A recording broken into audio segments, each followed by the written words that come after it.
Alrighty, what's going on, everybody, and welcome back to Season 4, Episode 10 of Hit the Books, the podcast all about sports betting, the best bets you should be taking, and everything surrounding sports. This week, we're ready to talk more of the NFL season. Week 10 is here, lots of recaps and reviews, plus some college football, as well as some power rankings, and the NFL trade deadline that we want to take a look at. But let's jump into this week's episode and introduce my co-hosts, Huff, Ace, and Mackie. Ace, start us off here this week, Week 10 of the NFL. What do you got for us? Yeah, I mean, Drake May is really good. I'll tell that to everybody that's listening right now. But other than that, like, the NFL is in full swing there. A lot of good teams duking out. A lot of bad teams, too, which is crazy. I mean, I feel like the most bad teams I've ever seen at once. NHL is going well. My Bruins are having an up and down start, so very different from the last few years. And the NBA is in full swing as well. We got college basketball coming up, some college football, so ready to go on another week here. Good stuff. Huff, why don't you take it next? What do you got for us here for Week 10? Steelers coming off a bye. Yeah, Steelers coming off a bye. We'll be in D.C. this weekend for Commanders-Steelers. I'm pumped for that one. Obviously, sports are in full swing, like you said. College basketball, football, NBA, NHL, and NFL all into it. Obviously, a big week in the United States with election week. Mackey's going to do his election recap and tell us who he voted for and why. I'm excited to hear it. Want that right now? No, fuck. Big Kamal guy over here. He's wearing the blue. Everybody's wearing the blue but me today. It was right. Unreal. Jeez, okay. Mackie, finish it off for us here. Let's jump into this week. What do you got? Yeah, got a new president. Obviously, I think I don't want to get too much into politics. He's already starting off with it. He's like, I'm not getting into politics, but we've got a new president here. He's just off rip. Yeah, I mean, I don't want to talk about the NFL. Cowboys are in shambles. Dak's on the IR. Not that it matters. He's been pretty bad this year. So football is not going the best for me, but obviously college basketball is back. Me and Huff kind of just getting back into that. We didn't release any plays in the first day, but I think we went a combined 3-2 off the card. So things are looking good yet again in the college basketball world. And yeah, college football just getting down. College football playoff was announced. They announced their first ranking over a few days ago. I think it was Tuesday. So we can get into that as well. Looks so sick. That bracket just looks so much fun. I know. It's so appealing. I just can't wait for it. But yeah, other than that, not much going on. Lots of good stuff, boys. Little starting segment to get us going. With the Dwayne Wade statue being a hot topic conversation the past 2 weeks, it got Huff thinking what current athletes still playing will be the first to receive a statue outside of their respective arena when they retire. I thought of 3. I'll go first since I thought of this question. Obviously, my guy Crosby, I think, one team for that long, 3 championships. There's already a spot for his jersey in the rafters. So I think that'll be a pretty quick one. The other one, different sport, I think Steph Curry, Golden State, similar situation, all the rings, been there his whole career. In a league where there's not much loyalty to the team, he's obviously been there his whole career. You just saw him now moving on to a different area, Warriors basketball without Clay. Warriors still looking pretty good. Ace playing your Celtics tonight in a little grudge match between Jason Tatum and Steve Kerr. I'm blanking on who the fuck my third one was. Those are you guys two go, I'll locks. think of it. Those are 2 locks, though. Obviously, Ace, you're muted. I've been talking that whole time. That's crazy. What were you saying? Oh, a lot of different things. But I was going to say the one that was auto, I think I said 3 times, is Patrick Mahomes. I mean, that's the easiest one. He comes right to mind when I think of this question. I was thinking more guys that are like near retirement, but yeah, obviously. Steph Curry, Sidney Crosby, Patrick Mahomes. Those are the 3 automatic. Is the question more so? Yeah, that's LeBron get one outside of Cleveland. Might get another one outside of Miami, and it can look like Dwayne Wade's. Yeah, right next to us. Yeah, LeBron will get one outside of Cleveland. I think that was probably my third one I thought of, but like the other reason that made me think of this was they asked Kevin Durant, "Do you think you'll ever get a statue?" And he's like, "Hell no." He's like, "Where would you put it?" Yeah, Golden State probably. He's been in Seattle. Probably yeah, Golden seriously, State. he's played for 5 teams. He's worn 5 jerseys for 4 franchises. Like, I mean, another one that I would think of, like, kind of that, but he blew it at the last second, so definitely not. Though, is Aaron Rodgers. If he stayed in Green Bay his whole career, he might have ended up with one there. I could see that. I think by the end of his career, Giannis will have one in Milwaukee. But that's a good take. That's a good take if he stays there the whole time. Yeah. I was gonna say there's the rumors, but I don't know. I think that's more the media saying he should want out, not him actually wanting out. Yeah, I think he'll just have his legacy there. Luka Doncic, you can make a good case for him too. You could have a Dirk and Luka, the two foreigners next to each other. Kind of look sick down there in downtown Dallas. We saw that Dirk one last year. That was pretty sick, honestly. Any baseball. That's when no one said baseball. Current Clayton Kershaw, maybe.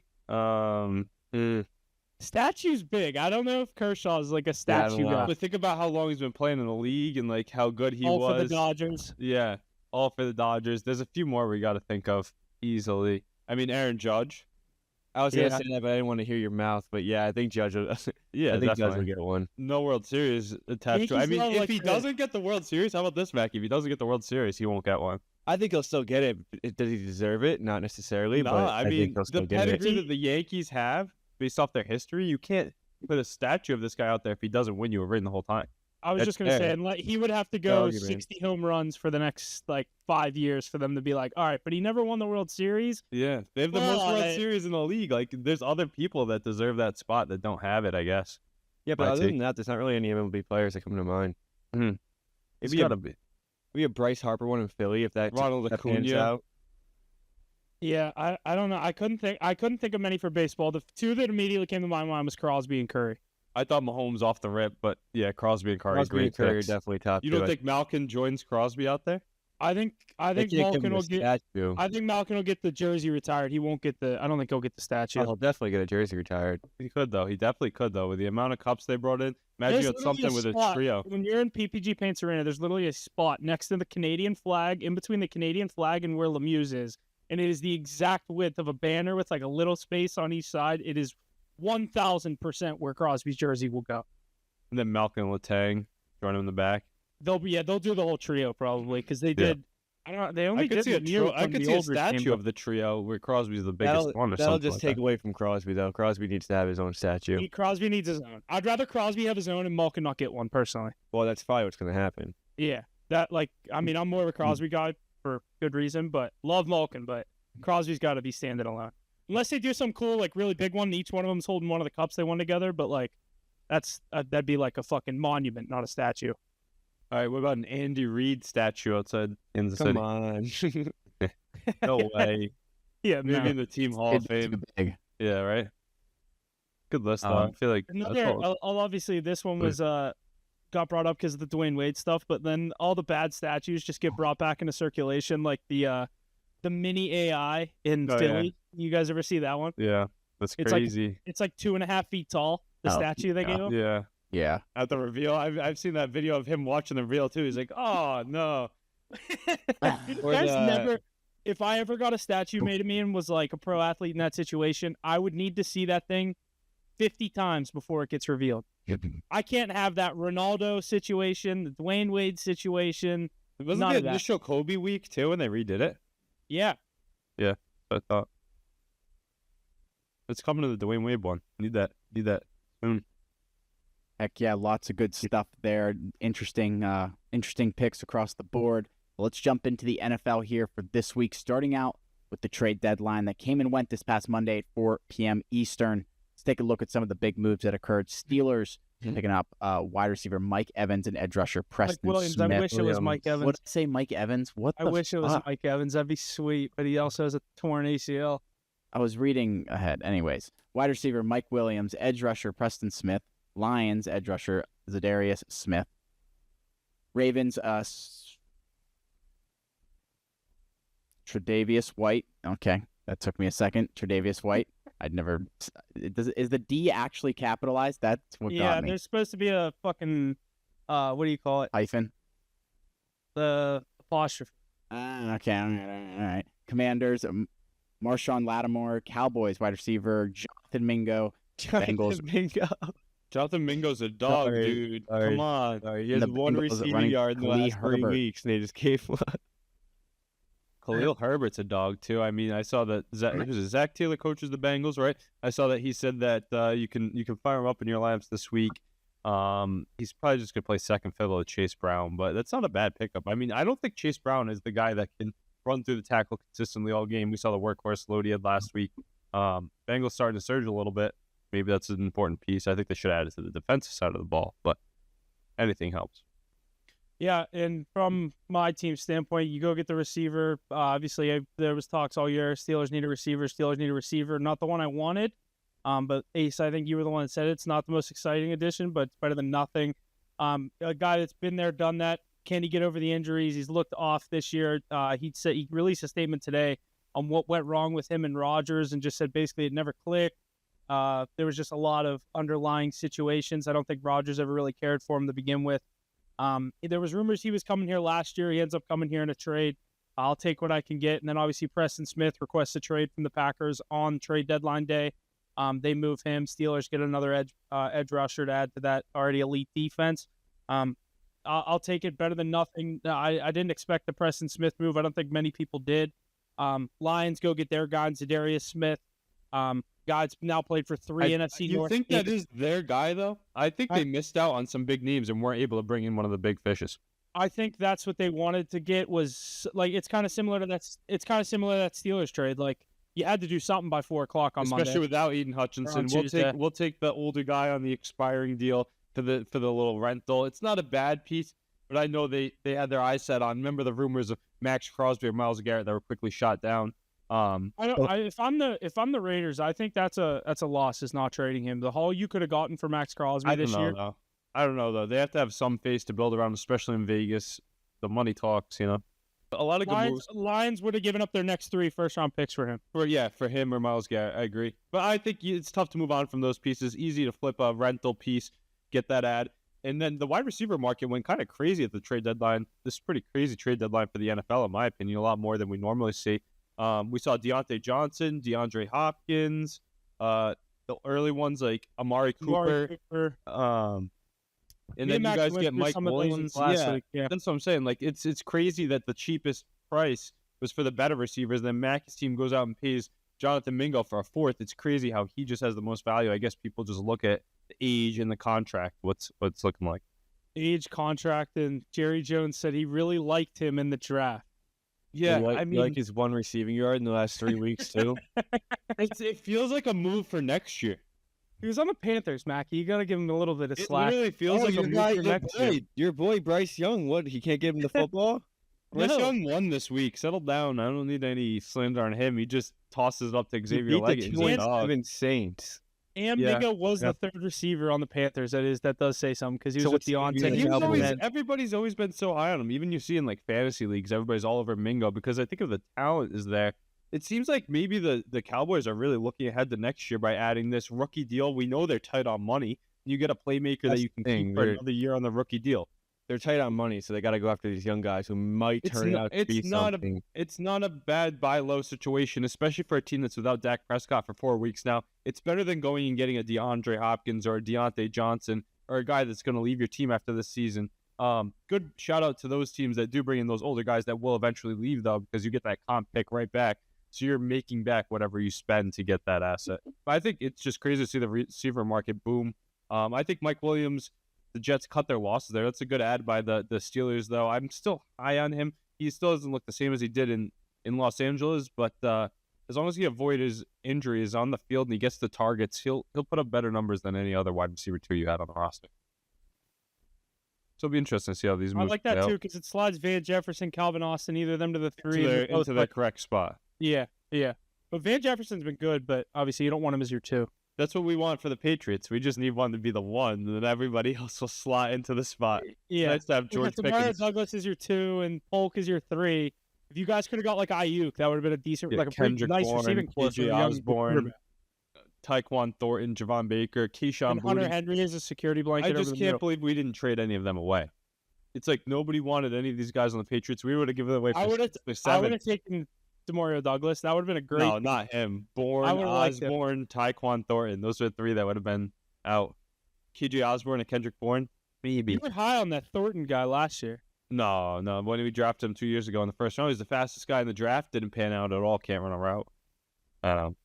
But also, it's the Patriots offense. It's a track star. You can't be successful with 1 million mouths to feed and not a lot of volume anyways. So it is what it is. But interesting trade deadline all around the league, I'd say. Heck yeah. Great recap there of the trade deadline here. Again, that was this past Monday as we get into the second half of the season here. Let's go through some of these Week 9 matchups here, starting with Thursday Night Football. The Jets taking down the Texans 21-13. Some close matchups this week, as well as some high-scoring poundings. Bengals taking down the Raiders 41-24. The Bills did not cover against the Dolphins, winning in the last seconds there 30-27. Ace, your Patriots going into overtime against the Titans Drake there. May showed some greatness real quick at the end, but couldn't get the job done in OT trying to force the ball. But that happens when you're a rookie, I guess. Yeah, Ravens pounding the Broncos 41-10.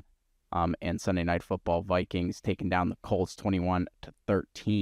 That was What are your maybe the worst takeaways Sunday Night from Football Week game 9? I've watched all season. Yeah, they should have kept Anthony Richardson in, huh? He would be a little bit more exciting than that. Did you see what they asked Shane Steichen after that game? What? Did you at any point think about putting Anthony Richardson in this game, like when they weren't scoring in the third quarter? He said, no, not once. That's crazy because it was definitely running through his mind the whole time. But you guys remember the quote. And then did you see the clip? Leading up to the week is it's Flacco for the rest of the year. Why would you they said it's not even temporary. It's not even a temporary move. They're sticking with them. Did you guys see the clip of Anthony Richardson standing on the sidelines in his helmet, yawning? Nah. Anthony Richardson, he's just got to mature a little bit more. He'll be good. I think I saved it on Instagram because I knew I was going to bring that up on the podcast. So let me try to find it. You guys keep going. Yeah, I mean, that game was pretty uneventful. Justin Jefferson taking over. Brian Flores doing a great job with that defense. No, I thought I saved that. I saved Dak saying we fucking suck. Well, they do. I mean, and that's why he just got punished by going to the IR. I guess it's not really punishment on that team, but he's out for 4 weeks now. The rest of the other games, the Ravens showcased that the Broncos are a weak team. I think the most overrated team at that win mark based on the schedule. That's the only reason they're at where they're at. A bunch of other teams aren't dead anymore. That's the most interesting thing, I think, going into this week. The Bengals come back to life a little bit with their record. Chargers. Broncos, Chargers are still right there. Do you think the Jets are still alive? Maybe with that win, with how weak the divisions have been. And then the Colts and the Jaguars, are they back in the hunt? I don't know. It's pretty interesting to watch because there's so many bad teams. It's crazy. Jets have this is their chance. Jets have a good schedule. At Arizona, home against the Colts. Colts are struggling. Seahawks are struggling. Those are 2 home games after all 3 of those teams. No, we're also looking at this Jets team like they're probably a top 7 roster in the NFL. So if they want to beat these teams, they can beat them. It's just what this team comes out to play. But those 3 teams all are potential playoff teams, maybe minus the Colts. They can easily beat all 3, but they could also lose to all 3. I think they'll lose for sure in Buffalo and one of those Dolphins games for sure. They might lose to the Cardinals, too. That team's surging. Yeah, that Cardinals team is pesky. Seahawks are tough out, too. They hang with everybody they play against. I can see 3 losses on their schedule. How many do they have already? 3 and 6. All right, so they'd be what? 8 and 9. 8 and 9. And that might get you in the AFC. No, it will not. No chance. What do you think the last seed's going to be, 9 and 8? Bengals will be like 10 and 7. There's going to be a 9 and 8 team this year. Look at how low the win totals are. You think the Broncos and Chargers keep trending up? Chargers. 9 I like them. I like them, but yeah, that's what I'm saying. You think those teams are putting up 10 wins? No. The only other one that might do it is your Steelers, because they're already 6 and 2, and they just have to get 4 out of the last 8. Yeah, the Bengals would be lucky to get to 10. The Chargers and Broncos would be lucky to get to 10. That's why anybody is still kind of alive if you've got at least 3 wins right now. You just got to get to 9, and you're in the mix. That's why this game this weekend's so big for the Steelers, because this is like our last game before the divisional run. We thought this was going to be a nice, easy win before the season started, too. Yeah, that's why we picked let's go to D.C. I was like, cool, we'll see Jaden Daniels. We'll win that game. Now I'm like, fuck, they're 7 and 2, and we're 6 and 2. Yeah, but now it's a way better game, and you probably got a great I don't even know if that stadium rocks. Like, it's going to be for Jaden Daniels. Did you see last night when he was at the Wizards game? That place loves him. Did you see? I saw a video of Steelers fans giving him shit on the sidelines, and he was just like shaking his head, nodding it off.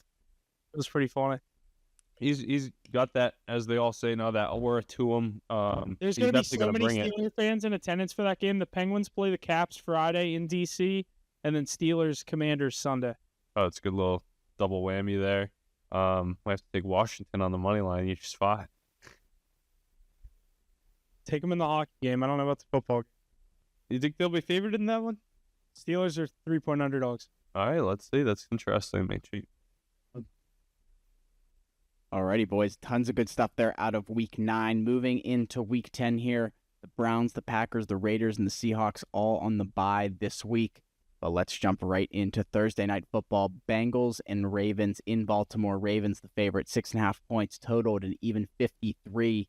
Ravens minus 275 in the money line. Bengals plus 220. What are you guys thinking about Thursday night football? A lot of points for a game that was very close last 2 times these matched up. Mackie, go ahead. Yeah, I'm not gonna bet against the Ravens. I am gonna say I do like the Bengals plus the 6 divisional matchup. I think it'll be a lower scoring game. It's the only way the Bengals are really hang around, in my opinion. But because once that Ravens offense gets going, it's pretty hard to keep up.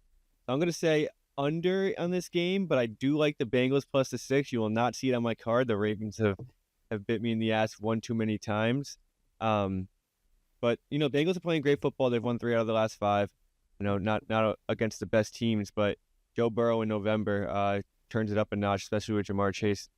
And I like Chase Brown. I know Ace, you don't like him as much as I do like Chase Brown. I just don't think he's a workhorse. I think he can carry his load, especially with Khalil Herbert taking some snaps from him now.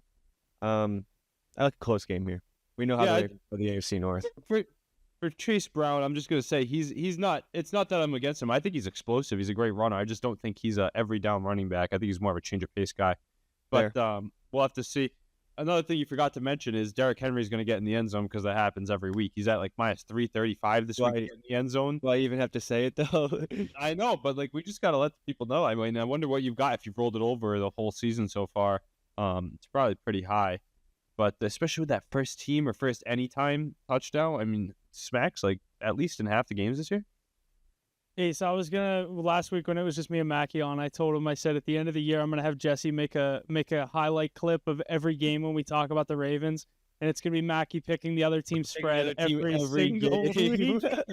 and he always losing. It's gonna be like week 1, Ravens at whatever, and then he's gonna be like, give me the Bucks plus 5, like whatever the spread is. I guarantee you the whole season and not pick them. Yeah, I mean even there he said you're not betting it, but you like the Bengals. I do like this to be a lower. I think under 53. I'd love to see the Ravens lose this game. Bengals are getting hot. They're 4-5. They need this one. Ravens obviously trying to catch my Steelers for that division. I'd love to see the Ravens lose this week. I'm going to avoid a side on this one. I think Ravens win it. Bengals cover under 53. Second time these teams are playing this year too, so that changes a lot as well. Ravens obviously won the first one. Probably shouldn't have won the first one, but a few balls went their way and they ended up winning in overtime. But these teams play each other real tight. They know each other very well, so it should be a close game. Yeah, 6.5 points. That's a crazy number to me, considering the Bengals kind of just fumbled the game away twice last time, in the end of regulation and in overtime there, and then right back to the Ravens, letting them go on and eventually win the game. Fact that Thursday night football changes a lot here. This Ravens team looks great on offense, though. Zay Flowers has turned into a top-notch receiver. I think he might be one of the most underrated receivers in the NFL. The way he makes people miss and he finds the end zone. Security blanket, always on the same page as Lamar, too. I don't know if you guys watch these games. When he's scrambling, it's always Zay Flowers open somewhere, and then he's making a cut, and he's gone. Oh, the thing about Zay Flowers is that Lamar does so well at getting Rashad Bateman, Justice Hill even, getting those receptions that Zay Flowers, you can't double team him every time because he's going to find somebody else, even like Mark Andrews. So whenever he's so quick and so agile, when he just gets out there in open space and you just can't catch him, and the yards after catch are crazy for him too. Yeah, it's nice because I saw him up on Chestnut Hill, saw that explosiveness with Boston College. Perfect scheme fit. But my take on this game, I think that it's going to be actually higher scoring. It's crazy to me that you guys think it's going to be an under here. I know it's divisional. I know it's the AFC North. But these two defenses are not top-notch. I know Trey Hendrickson leads the league in the sacks for the Bengals, but they can't stop much against these top teams, giving up a lot of yards. Luckily, Joe Burrow able to throw for a lot. I know T. Higgins is out, but he's got Gesicki, who's been turning up lately. Chase Brown, like you mentioned. Obviously, Jamar Chase will get involved in the prime time. Ravens countered it by bringing in Trey White since they couldn't stop the pass last time. But Lamar's going for that third MVP, and he's been perfect in the pocket and extending plays with Derrick Henry, the best running back in the NFL, 1 and 2 in the MVP conversation or Offensive Player of the Year conversation, in my opinion, at the moment. So I think that they're able to continue scoring. Joe Burrow will keep up to make it close. Don't like a spread on either side, but I do think it goes over this week with a lot of points. Does anyone know if the Ravens are wearing black? Wearing purple. The purple helmets. They're debuting this week. Right. Yeah, I'll take the Bengals with the points. I'm not actually betting it, but those uniforms are fucking terrible. Yeah, it's gonna be tough seeing Derrick Henry with like a pair in those ones, but Looks listen, like maybe they'll look better on. Maybe they'll look better on. looks like an XFL logo. Yeah, it looks like an XFL or like an expansion team logo. Yeah. Maybe if they'll look better on, hopefully. That's what a lot of them, I think a lot of those white jerseys too, or white helmets kind of throw me off. But then when you see them on the field, they look cooler. So that'll be something to watch too. I wish they had the original color rush jerseys like they used to have. I missed that Thursday Night Football. I missed the Thursday Night Color Rush. I saw a post on that on Twitter like last week. I was like, damn, this was legendary. Not only whenever you got like Jaguars, Dolphins, they also were wearing like fucking gold and orange uniforms. Yeah, the mustard. Yeah. The Rams jerseys, the Bills were pretty sick. Remember the shootout between the Rams and the Chiefs? That was the mustard versus ketchup game. Yeah, vintage. The Chiefs green highlighters. I mean, yeah, bring that back. But this will be a great Thursday Night Football game. I think Lamar continues his success. They're just playing great football right now, so that'll be a good one. Good stuff there, guys. My trend here: Ravens are 8-1 to the over this season. I like the over. Their games have been averaging 55.7 points a game.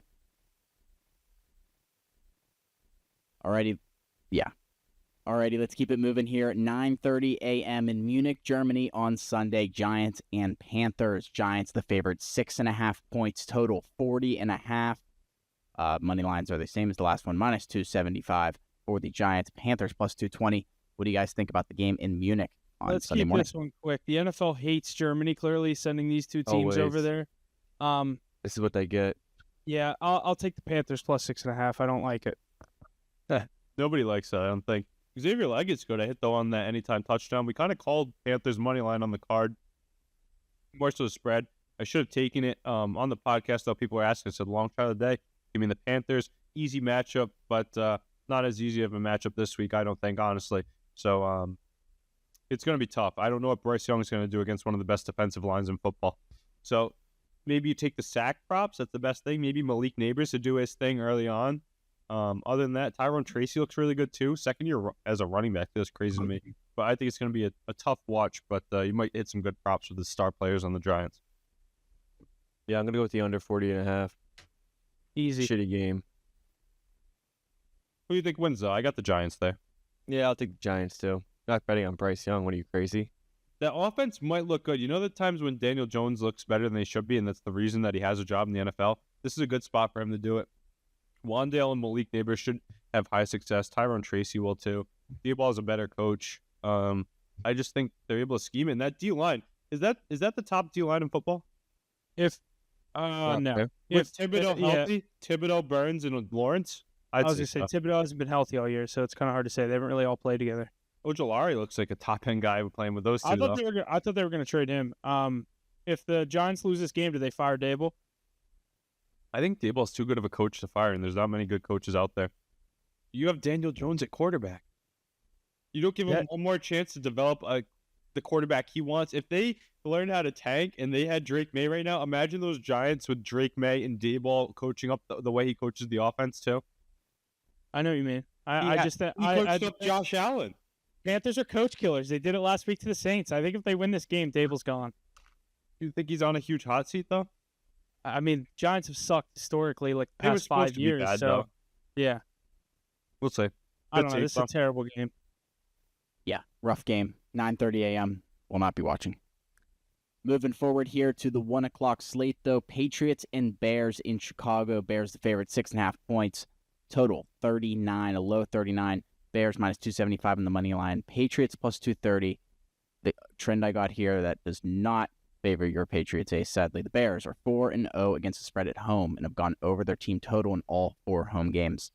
I do not know what the team total set at, but I like the under. I know you just said you think the Bears have been putting up points at home. I think this is a lower scoring game. I think obviously Chicago, we're getting into mid-November. The wind, the weather starting to come into play in some of these games. Give me under 39. I think this will be a slower game. Bears haven't scored a touchdown in 3 weeks.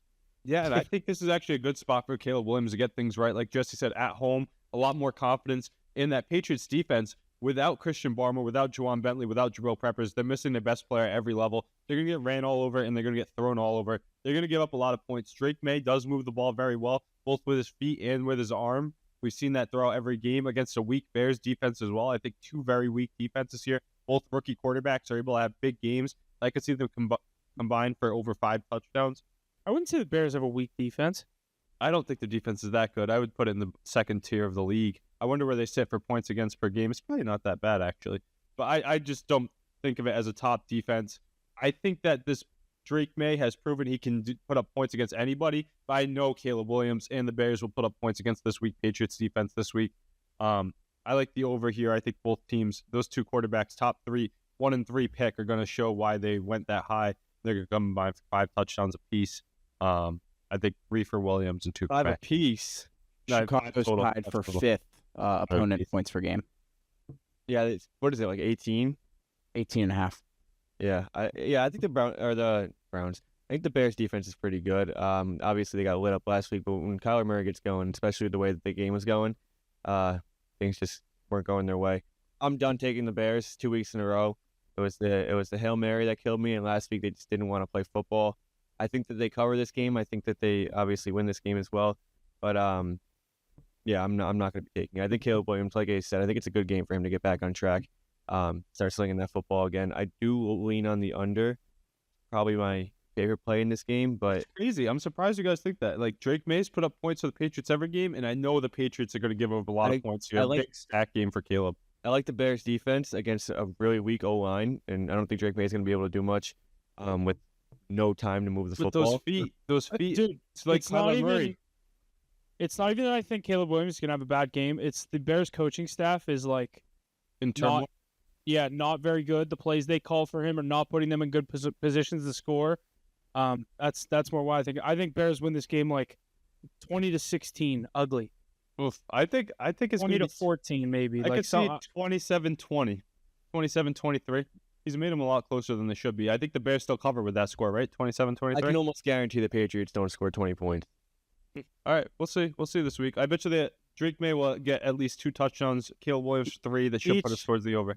A fun one in this one. Each quarterback throw a pick. That would be a value bet there. We'll see. I think there's touchdowns galore between the 2 rookie quarterbacks this week. 1 and 3. Not the hype teams, but the hype quarterbacks going at it. I think it'll be more exciting than you think. Alrighty, next matchup here in the 1 o'clock slate. 7-2 Bills heading to Indianapolis to see the Colts. Bills the favorite here, 4 points for them. Total 48. Bills minus 210 on the money line. Colts plus 170. The Bills have gone under in 16 of their last 21 road games, including 4 out of 5 games this season, failing to cross the 45-point mark.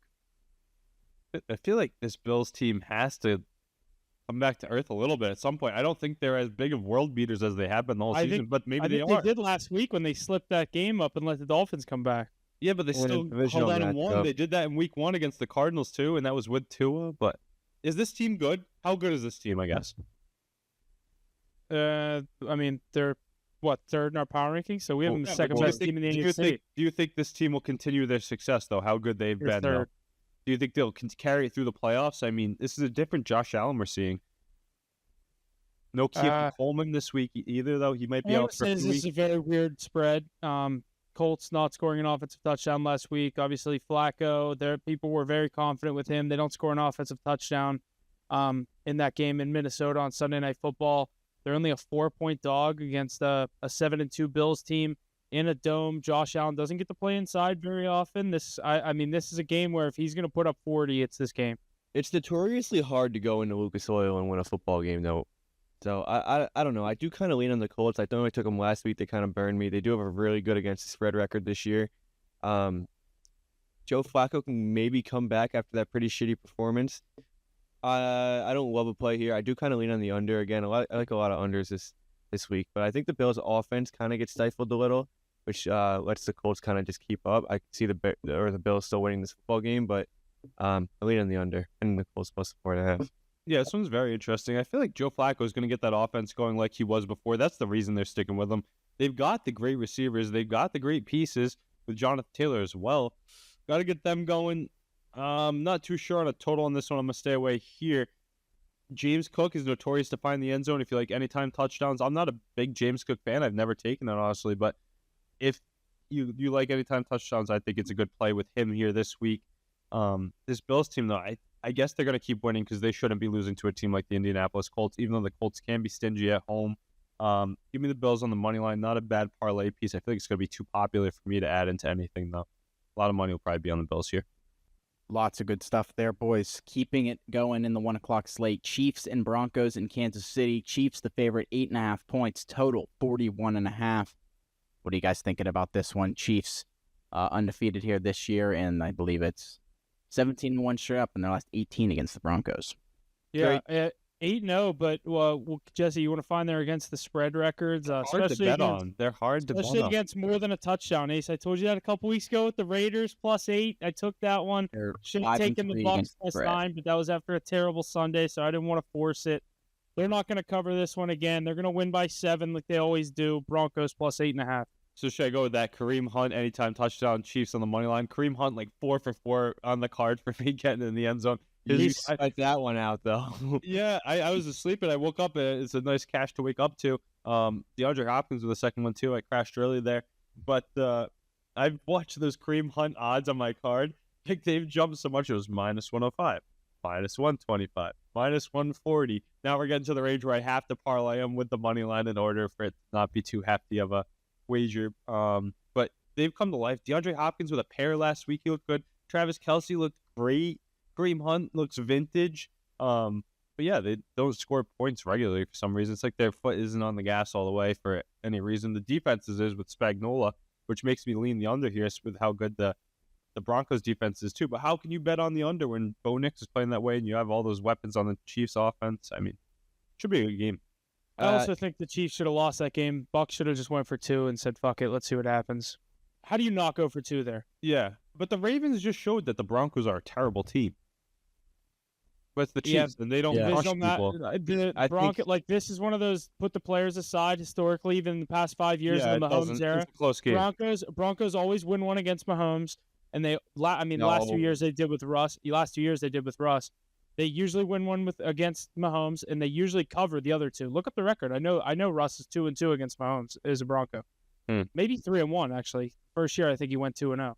Don't quote me on that. I'd say 2-2. Mackey's looking right now. Yeah, look it up. I'm swept that division 2 years in a row. I swear right. I don't know if you've looked up the numbers, then you would know. But this is just one. Chiefs don't cover spreads of 7 or more. It's tough to bet on the Chiefs, and it's tough to do things like Travis Kelce doesn't get in the end zone anymore, but his reception props hits. DeAndre Hopkins just scored twice. I don't know if he'll score again this week. Kareem Hunt's the only automatic given on that offense right now. On the other side, the Broncos, Courtland Sutton looks great. We all knew he was. And Bo Nix is stepping up to the moment. He's running for his life at times, but it works out usually pretty well. And that defense is stingy. Sean Payton's a good coach. Should be a close game, but there's always just that back of your mind thought like, wait, this Chiefs team is going to put up 45 points and crush them. But that's why it's tough for me to bet on this one. Don't know if I have an official play. This could be an exact spot like last week in Baltimore. They could lose this game 41-10 if they don't cover. Yeah, you could just throw the Bills with the Chiefs on the money line. That's not a bad 2-teamer. I think if you tease them down to 2 points, it's pretty much a lock here. You can find another game to tease it with. That. I was looking at the Chargers over the Titans, get them down to 1.5. Patrick Mahomes seeks 14th straight win versus AFC. Oh no, that was 2023. Broncos beat him last year. He's 32-5 against the AFC West. They might have beat him last year. Hold on, I'm just looking up Russell Wilson versus Patrick Mahomes head-to-head record. Versus AFC West history doesn't show you shit. All right, so let's see. The last time they played, so head-to-head, Russ is 2-3 versus Patrick Mahomes. Yeah, he's got a couple wins, I bet, with the Broncos. Had to have been. He didn't play him with Kansas City or with the Seahawks. I doubt. Maybe once. Yeah, maybe. I was gonna say it's probably 4 times with the Broncos, and he 1 time when he was at Seattle. Yeah, that's what I guess. Maybe he beat him when he was a Seahawk. I don't know. I knew he had 2 wins against him. I just didn't. I didn't count into effect that he might have played him with the Seahawks too. I thought he was 2-2. Yeah, 2-3 though. That's not a bad. I mean, yeah, so the Broncos, it's not a bad set. 2023. Last year he beat them 24-9 in Kansas City. At Denver. Okay. 24-9. So he's 1-3 against them. As a Bronco. Yeah, he definitely won a game in Seattle. He beat him as a Seahawk. Okay. Yeah. But regardless, he was good. I don't think Broncos stand a chance in this game. I like to tease them down. They got Obviously. exposed, didn't they? Who? The Broncos last week against That the game- Ravens. They're that kind of I team. mean, They're either that- going to be in it or get killed. That's what I'm thinking. It's Yeah. a division. It's just scary though. The Chiefs don't blow people out anymore. Divisional matchup too, so you got to be weary. We'll see if any of us have an official play on this though. I don't think so. Alrighty, next game here, Atlanta Falcons and the New Orleans Saints in New Orleans. Falcons the favorite here, 3.5 points total, 46.5. Saints are 2-9 against the spread in their last 11 games as a home underdog. What do you guys think about this one? Under 46.5. Yeah, I mean, I'm not touching any Saints games. I haven't all year long. Don't think I'm going to start this week with the new coach. If he plays, I'd probably go with another Drake London Interim. touchdown. Interim. I don't think it works for the Saints. They're so bad. You think this is the one time it doesn't work? Yeah, I don't what's think. tough is about the Drake London touchdown. If the game is not close. Well, yeah, he has to get it early, or he doesn't get it. But the thing is, what if? All right, so let's just spin this reality real quick, though.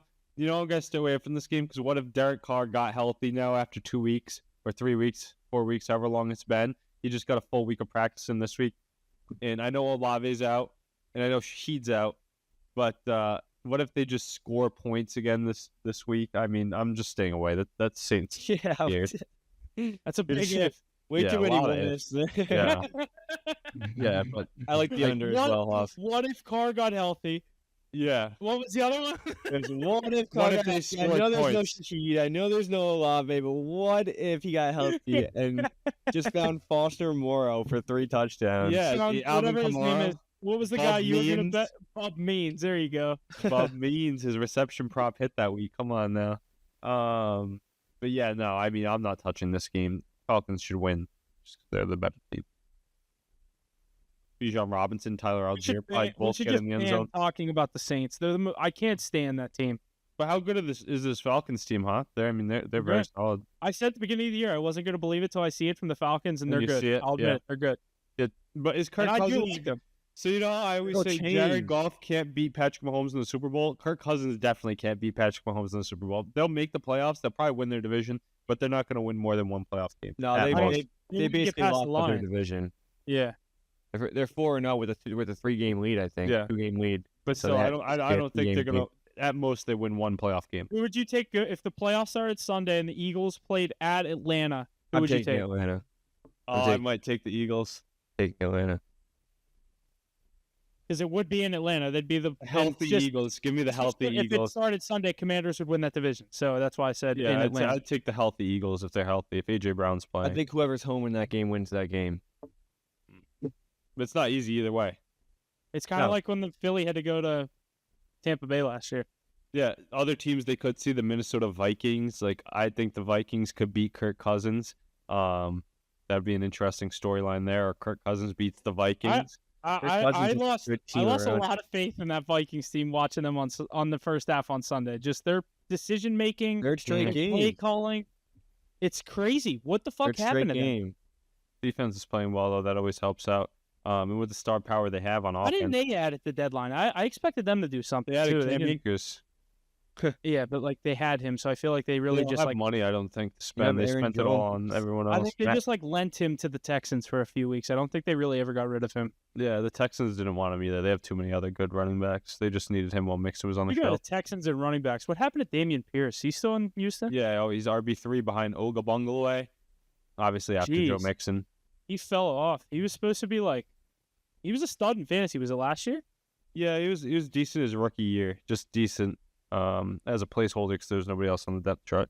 Yeah. And then they got Devin Mixon. Singletary funnily was, but they just didn't want to play him. He actually looked good with the Giants, but Yeah. I guess they It was wrote out that Singletary and Pierce. Yeah, but Pierce just got the works. He was a rookie. They thought he was going to be good. They wrote him out, and then they realized you're not that good. We'll get Joe Yeah. Mixon, He and we'll just get a ran pass his legs to catching the back. ground and then moved Yeah. on. Yeah. Alrighty, boys. Next game up here in the 1 o'clock slate, the San Francisco 49ers and the Tampa Bay Buccaneers. The 49ers are the favorite here. 6 points for them. 51's the total. My trend is these teams are combined 12-5 to the over this season. That totaled a high 51. What are you guys thinking? You I know like who's the over. back? CMC is back. You know who's back? CMC, Mr. team- Automatic. This team automatically changes completely right there. And there's no Mike Evans, no Chris Godwin still. I know the Bucks looked good Baker last puts up week. points. Definitely could have got that win against the 7-0 Chiefs last week, but I like this Niners team, especially with CMC. I think they run through CMC. I think everything else opens up whenever he's on the field. More confidence in the defense and everything. I think they cover the 6 points here, even on the road. Yeah, the confidence goes through the roof. Also, George Kittle's the leading tight end on the season this year. I think he continues his dominance. It gets even better with Christian McCaffrey able to set the play action. He's the biggest beneficiary of it. Deebo Samuel's looked great today. You just got to make sure he's healthy. Ricky Purcell getting more up to speed. Jawan Jennings, hopefully he's back in the mix. Then you have Garendo and Mason behind CMC to spell them. Those aren't two bad guys to throw into the locker room as well. Nick Bosa is going to be fired up, as we rightfully know. I think they win this week, definitely. But Baker's a dog. Kate Otton's great. Mackie and I both cashed out on the card with his props last week. He's going to continue to eat. That trio at running back is really good to watch, too. So it's going to be a competitive game, but you got to think that the Niners win by putting up 31-plus points this week. Give me the over. Yeah, I like over 51. That's my favorite play in this game. I think Niners get up in that 28-31 territory, and I think the Bucs will do the rest for me. It should be a better game than expected, though. Baker Mayfield, good quarterback, worth the money. One more little thing here. The Tampa Bay enters the game on a 6-game over tear, with the games having an average combined score of 62.6 total points. They've been crazy games to watch. They've been a part of some. They've been a part of some that Falcons Tough game that losses. got crazy. What about the Saints game that they ended up winning? They were up like 21-0, then they were down like 34-21. They won like 56-34. Like, Yeah. that was crazy. Alrighty, next game here: Steelers and Commanders in Washington. Commanders the favorite here. What's that? Game of the week? Game of the week. I was going to say that, but I don't It's like to make 4:25? assumptions. No, it's a 1 o'clock matchup. game. Oh. Commanders the favorite here. 3 points for them total. 45.5. Commanders minus 155 on the money line. Steelers plus 130. Huff, I got a great trend here for the Steelers. Steelers 7-0 straight up in their last 7 games, following a bye. On top of that, Mike Tomlin has been taking full advantage of extra rest. Pittsburgh's defense is especially strong in these games by holding 6 of the last 7 opponents to 18 or fewer points. What are we thinking here, Huff? Get us going. Yeah, it's going to be a tall task with an explosive quarterback like Jaden Daniels. He hasn't played a defense like this. I was looking through their schedule. Giants twice, Bengals. Obviously, Bengals weren't the same team they are going into this week when they beat them. I forget some of these other teams. Panthers, they absolutely millie rocked. There was another team in there that wasn't too impressive, but I'm going to go with my Steelers. I think this is a Tomlin is an underdog game. Don't overlook Tomlin as an underdog. 3 point.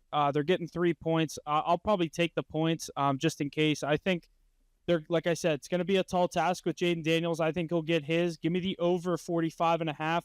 I think Russ will do his job too. Steelers offense obviously you get the piece in Mike Williams, take some pressure off George Pickens. Najee Harris will get in the end zone. He'll have another 100-yard game, or hopefully like he has been. Like him more to get in the end zone than on the yards, but I like the Steelers in this spot. I like the over. I just think Jaden Daniels and this Commanders offense hasn't played a legit defense yet. Yeah, I think that this game will 1,000% come down to final possession. I think a great opportunity here to tease the Steelers up to 9 points. I can't see them losing by more than 9 points in this game. I think their defense is going to be a problem for Jaden Daniels. Even though Jaden Daniels is definitely going to get his as well, he's going to have to adapt in the first half to this defense. That's why I like the over. I think they'll contain him, but he's going to get his. He hasn't really seen yet. Then on the other side of the ball, I mean, Russ has looked good. So I like the Steelers and the value on the money line. I just think it's safe to tease them up. But this is going to be a really good game. It's going to come down to the wire. You got to see a big game out of Najee. You got to see a big game out of maybe George Pickens. Is Mike Williams going to be dressing this week? Probably. He was at practice today. Yeah, I don't know how much of an impact he's going to have, but it definitely opens up the field for the rest of them. So, yeah, give me the Steelers teased up 9. Mike Williams was in New York for 9 weeks. He didn't know the plays from a whole offseason through 9 weeks. So I don't know how many plays he's going to learn in 5 days in Pittsburgh. The go route's always a good one. Just go out there. Run. Jaden Daniels, rookie of the year, incoming. Every time his back's against the wall, he seems to come through in the clutch. The one spot I saw him kind of struggle was against the Ravens, another AFC North team, but that was in Baltimore, which is a much tougher spot to play than at home. And we talked about maybe that stadium buying in. Even if they're not, and the fans, I'll tell you what, that whole team is buying into Jaden Daniels, and they're playing much better football. Great head coach to lead this group. And then they have one of the best offensive minds in Cliff Kingsbury. I think that was a great add to pair with Jaden Daniels. I'm eager to see how he schemes up against a very talented defense with great coordinators all over the place, especially the special teams unit, that guy that's getting all the publicity now, getting that group going well. But I agree with you guys. I think it's going to be low scoring here. I think it's going to be 19-16 Steelers. But the thing is, Mackey's right. It's going to come down to that last possession, and Jaden Daniels always comes through in the clutch. From what we've seen so far, very small sample size. I think at home, Terry McLaurin's going to give you good corners of run for their money here this week. I think he's going to have a big piece of this pie and winning for the Commanders here. I think they get a nice late win, a confidence win for Jaden Daniels, especially loading up for the playoffs, second half of the season. I could see like a 22-19 win, 23-19 win for the Commanders here. Brian Robinson, probably a tough day sledding, but Eckler's back to life too. And then on the other side, they have that rookie that they drafted as a corner a couple of years ago in the top round. I think they have Forbes, right? They have Emmanuel Forbes, and then they have Marshawn Lattimore too. So it's going to be a great matchup for your offense as well. We'll get to see what Russ can do against a tougher defense with Lattimore in the mix. Give me the Commanders on the money line, but it's going to be a hard-fought one. It's going to be a great game. They still haven't officially said if Brian Robinson's going to play in this one too. Yeah, Austin Eckler looked good in limited work. Jeremy McNichols seems to find the end zone almost every time when nobody bets on him. But yeah, I mean, this team looks good all around. Terry McLaurin, I said Zay Flowers most slept on. He might be one of the most slept on receivers in the league because that guy's great. Been due time for him to get a real quarterback as well. Awesome stuff there. Let's move forward to our last 1 o'clock matchup here. Minnesota Vikings heading to Jacksonville to see the Jaguars. Vikings the favorite here, 4.5 points. The total, 45.5. Vikings minus 225 on the money line. Jaguars plus 185. What do we think about this final 1 o'clock matchup here for Week 10? Yeah, I mean, the Vikings got to keep winning, right? I mean, I would think you don't think they're that great of a team. They're just missing our power rankings. I'd say they're at 6 right now. No way. Yeah, there's no way they're Where's top you six. have them? You think? Dude, the Vikings have looked like shit the last 3 weeks. They got to. Where'd you put them though? Like 8 to 9 right now. I'm putting the Texans over them at 6-3. Really? The Texans have looked really slow. What have the Vikings done the last 3 weeks? They lost to the Rams. They lost. They won. There's that just not many good teams. teeth. Unless you're going to say the Eagles. Taking the Eagles, taking the Texans, okay. taking the Falcons over them. I'm taking the Niners and the Cardinals. Packers. All right, that's valid. I mean, hey, they got to show us a lot. They came back down to earth. They were riding high at the top of our power rankings before. They did win in the prime time though. Now they get to go into Jacksonville against a team who I think this is a time for some. If you were talking about somebody getting fired this week in Dayball, I think Doug Peterson might get fired this week when the Jaguars host the Vikings and lose here, especially if they get the brakes blown off them. You got to think Jefferson stays hot. I look for a lot of points in this one, though, because Trevor Lawrence is starting to play a little bit better. He's injured, though. Got to monitor that. He might not even play this week. So give me the Vikings here to score a lot of points and have a little bounce back to get some more respect on their side. I'm going to go with my hot take of the week. I'm going to go Jags in the money line. I think they've looked a lot better the last 3 weeks. Yeah. They played. I think they're 1-2 in the last 3 weeks, but they played a really good game against the Eagles last week. Crawled the way back in. They lost a tough game to the Packers, who obviously know how to score points and win football games.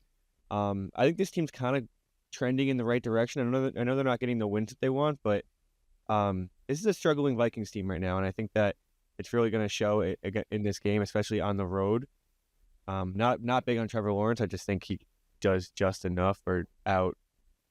It's crazy to say they're struggling to come off a win, but I agree they aren't playing the same football they were once before. Not playing. No, when they were 5-0, everyone was riding. Jaguars, when they're playing great football.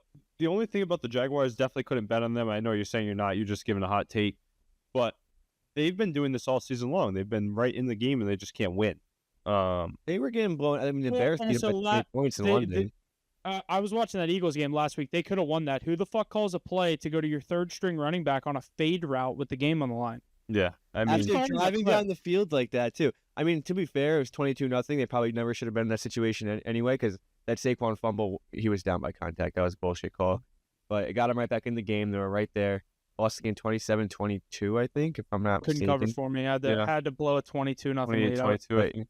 I mean, I'm not going to say that they deserve to be in that spot, but they were, and they're finding ways to put points up on the board. So I think finding ways to lose. It seems like though. I think Doug Peterson's on his way out if they lose this game, especially if they get beat bad. Trevor Lawrence is too good of a talent with what he has around him to be doing that. And if Trevor Lawrence doesn't even play this week, or if he's limited, I don't think there's any chance they win this game either. He has to be superhuman for this team to be victorious. And I think that's asking a lot of an injured guy with a rough coaching staff, even though I was high on Doug Peterson before and just passed play. The only thing I really like in this game is the over 45.5. I think it'll get up there in scoring. Jefferson should have another big day, though. Hawkinson got involved again. Yeah. Book him for 100+. That was the most bullshit way I've ever lost the first touchdown in my fucking life. That was crazy. They were avoiding pick up the flag, too. Oh. It was the flag, and he could have been down by contact, too, or something. It was just, there were so many things. I turned off the game right there. I literally said, I'm going to bed. Fuck so many things that could have happened there to, like, negate the touchdown. As soon as he was running with the ball, I'm like, oh, flag. This is coming flag. back. I'm like, this is coming back. Down.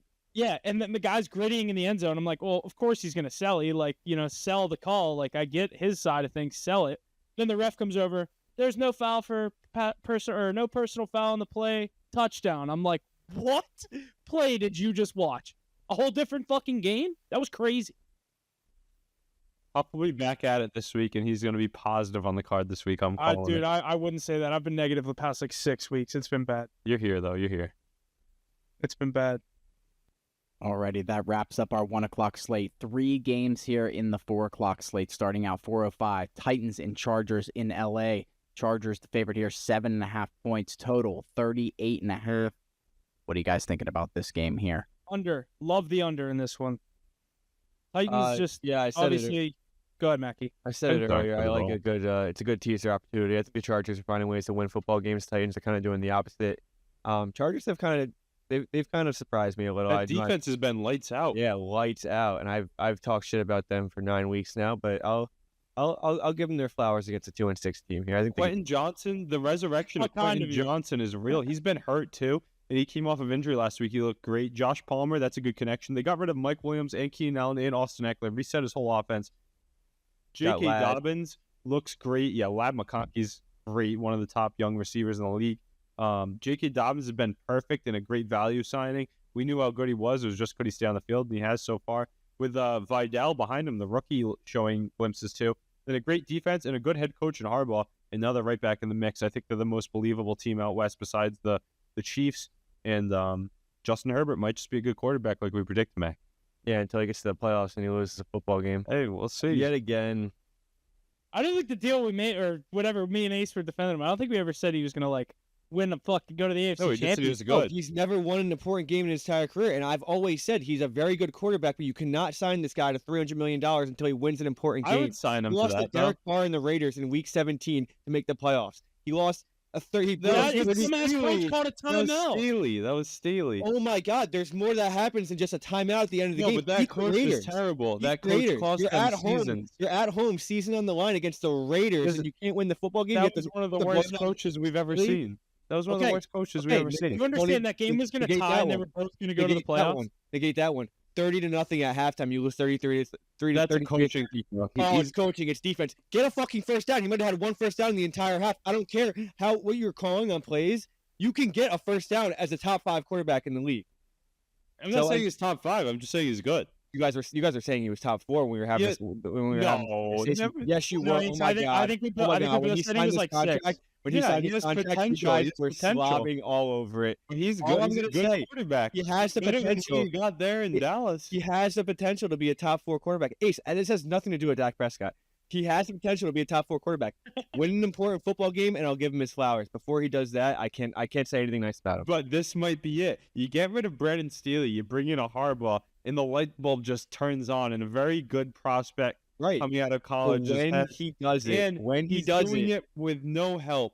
Guys like Quentin Johnson that he's building up, Lad McConkey, not the top wide receiver in this draft. You just gassed up Lad McConkey to the max. J.K. Dobbins, a $2 million running back. Listen, Justin Herbert is a good quarterback. He's the least clutch quarterback maybe of all time up to this point in his career. And He just needs to Derek win Carr? the game. All I So, know is Derek Carr? 2 years from now we're gonna have this conversation about Bryce Young too. And I'll be waiting. oh for my it. God, clip that, clip that, chat, clip that. Chargers though, yeah, Chargers win this week. The Titans aren't a good team. They got a free win against the Patriots, who are reeling, but I guess they want that top pick. Chargers, good team. They find a way to win this one. They're gonna pound the rock. Dobbins over 100 in the end zone. Agreed. Because he can beat those shitty teams. The thing it's tough also if we're gonna stay on this game, he's never gonna win the division with Mahomes. So it's like He's he's always win the division. he's always a wild card team going away in the playoffs. But we'll see what happens this year because I do think they do make the playoffs. Excuses more for Justin Herbert. He's gonna have to go to like 2 Buffalo. I'd love to see. If the Steelers win the division, I'd kill to play the Chargers in the first round. That'd be an ideal matchup for the Steelers. Yeah.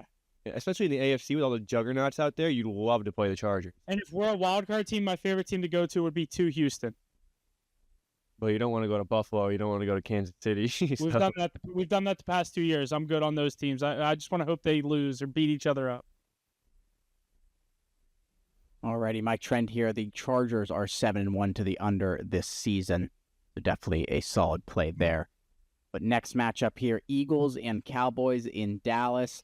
Eagles the favorite here, 7.5 points. Total at 43. Mackie, what do you think your Cowboys are going to do here this week? I don't want to Cowboys talk have about allowed this an team. average of 41.75 points in their last 4 home games. CeeDee Lamb and nobody else. I don't want to talk about it. This team's in shambles. Probably take the Eagles minus 17. They're going to cover. But Cooper Rush is 6-1 against the spread as a starter. So keep that in mind. Didn't he beat the Eagles literally last year or 2 years ago when Devontae Smith went crazy?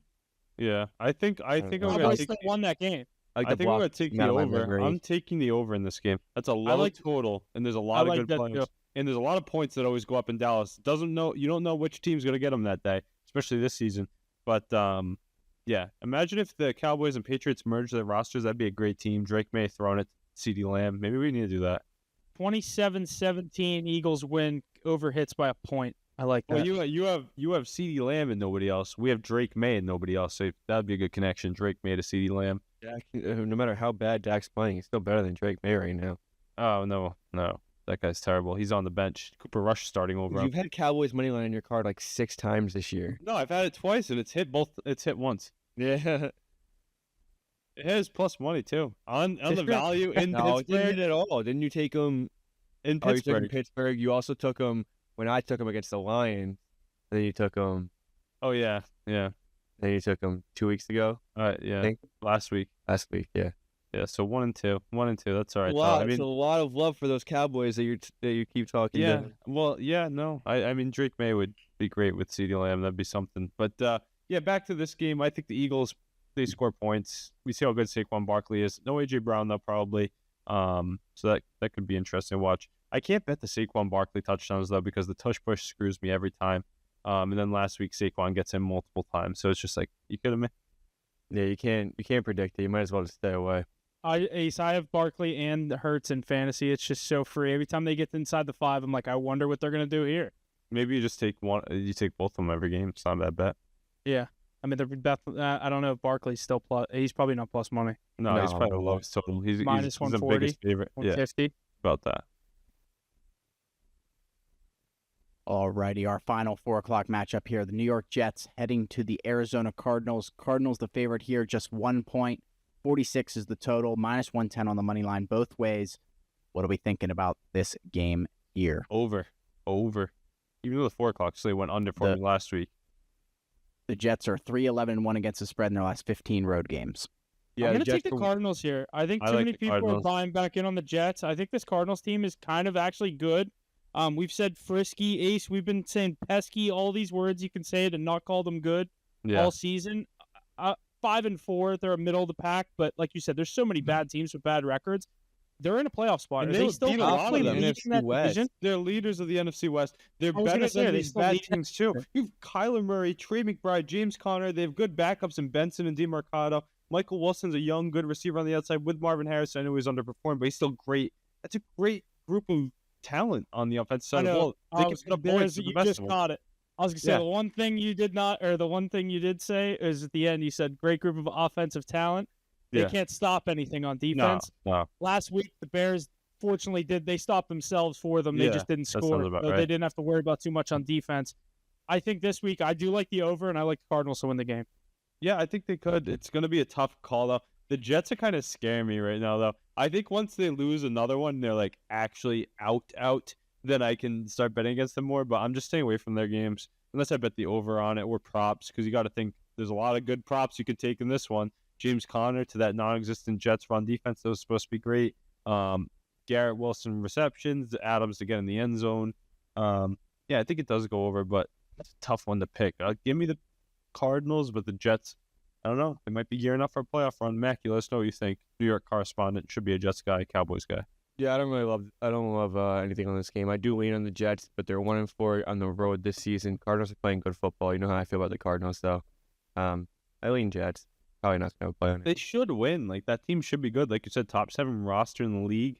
Preseason, this is one all Jets fan counted as a win. Yeah, you're not wrong. Who do the Jets have coming up after this, too?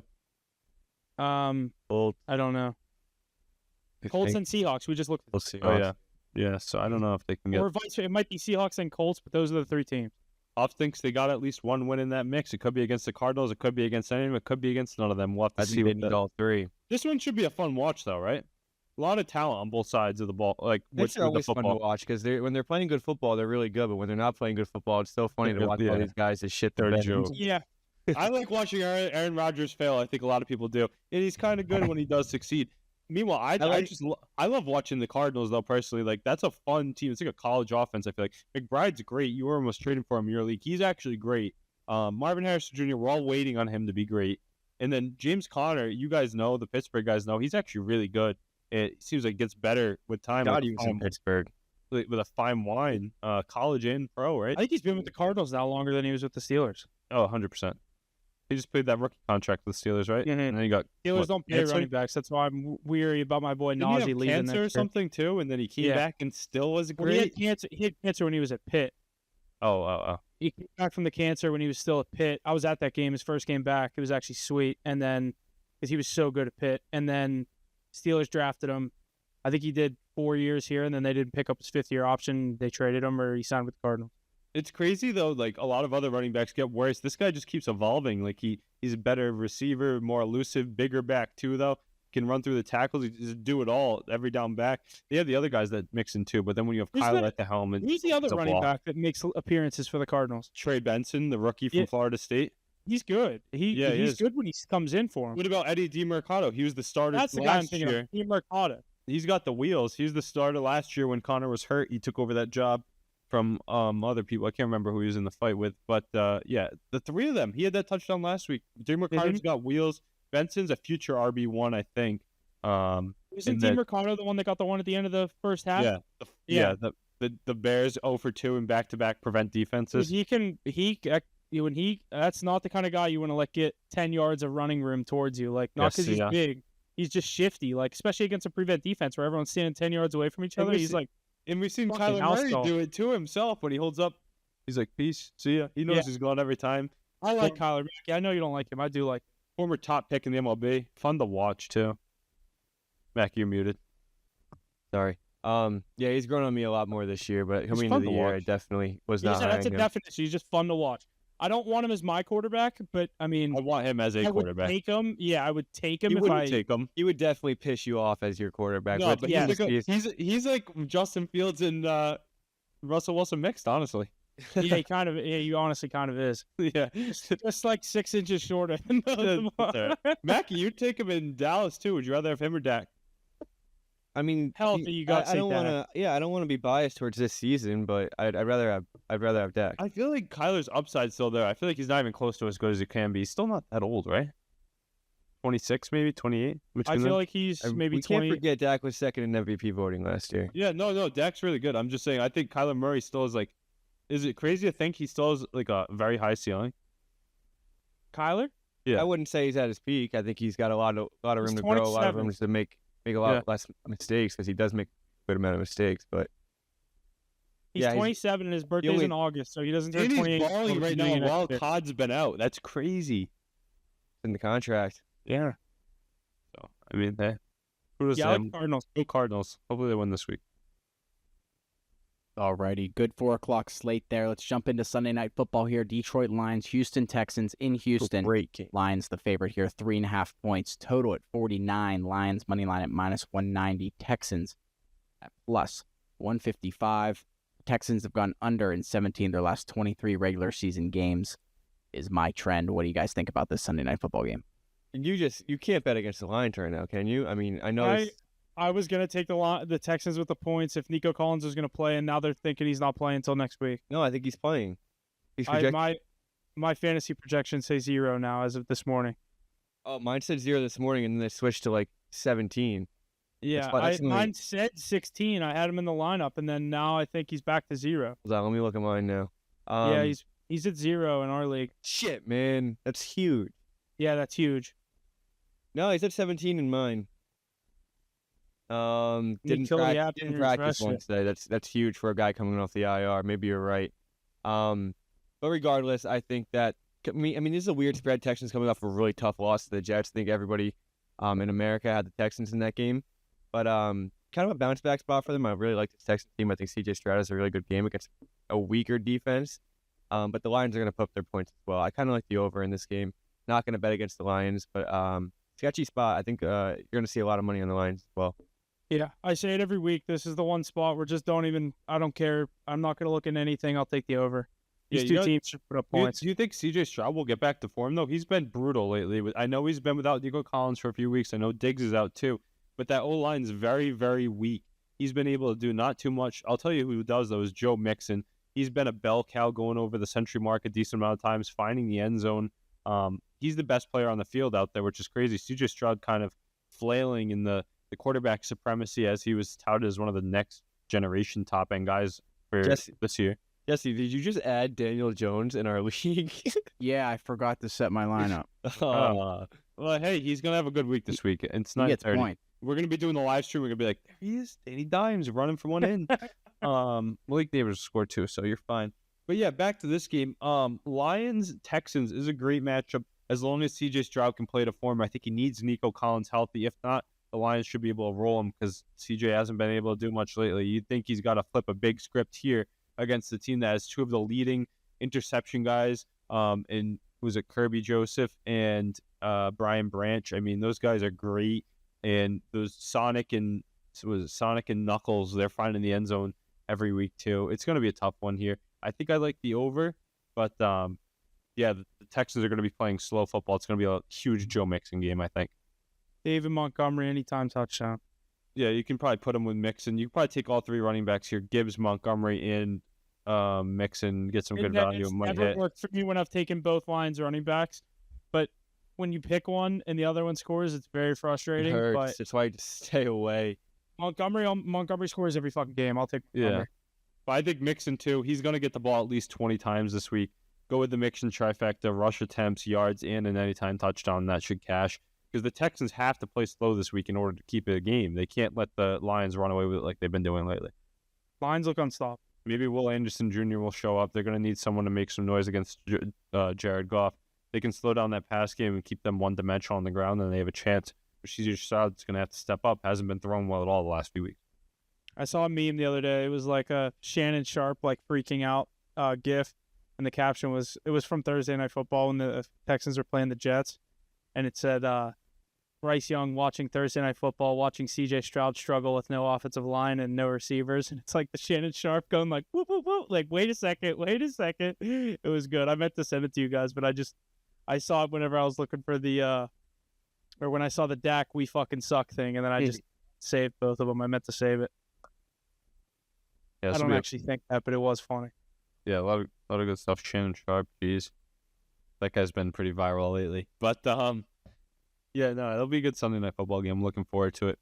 A lot of Lions fans. A lot of money's probably gonna be on the Lions this week.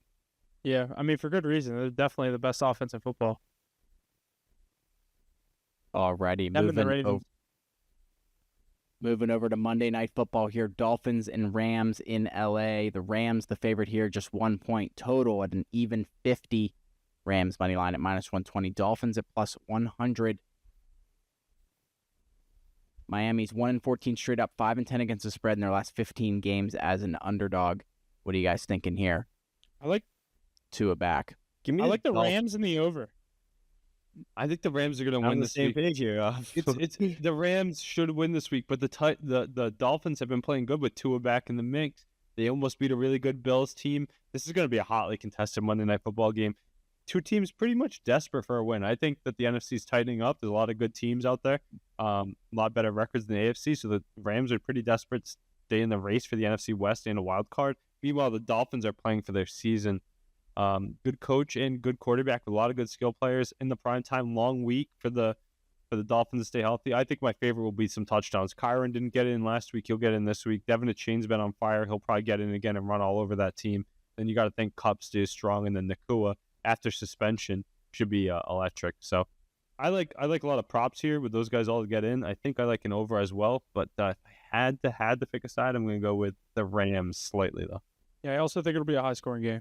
Yeah, I'm gonna go with the Dolphins here. I think it's gonna be a close game. I mean, the Rams play really good football at home, and I know they're on a 3-game heater after a 1-4 start, which is tough. But I don't know. I like this Dolphins team. I think with Tua, they look a lot different. Obviously, you get Tyreek Hill at the ball a little more, and the holes open up on the line. So, A-Chain obviously popped off last game. I think he had 2 to 3 touchdowns. Not sure which, but close game against the Bills. You can hang with the Bills. I know it's divisional, but you can hang with the Bills. You can hang with just about anybody.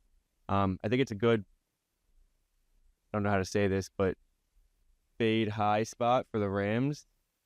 I think they're going to have a lot of money on them. I think that Their defense is brutal. a lot of people Sell are high, figuring you're them selling out. high on the Rams. Is that what you were trying to say? Sell high, fade. Yeah, fading. Are you going to buy low on those Dolphins this week? Yeah, I guess you could call it a buy low spot for the Dolphins. It's not really, but it's more of I mean, like a fading. they're 2 and fading- 6. They're in the gutter right now Yeah, I know, but I feel like a lot of people are kind of back on them for because of Tua, the Tua train. Yeah, it's like a whole different team. CT, almost. future Antonio Brown, you mean?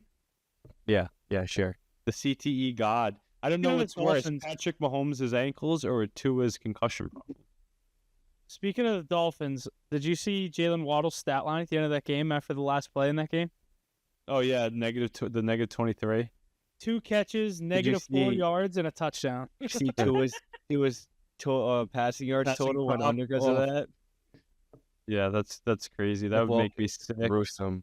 I mean, I think it was Greg Rousseau catching Jalen Waddle from behind. I'd be so hyped in the locker room after the game, be like, "Yo, I literally just ran down Jalen Waddle as a big man to end the game."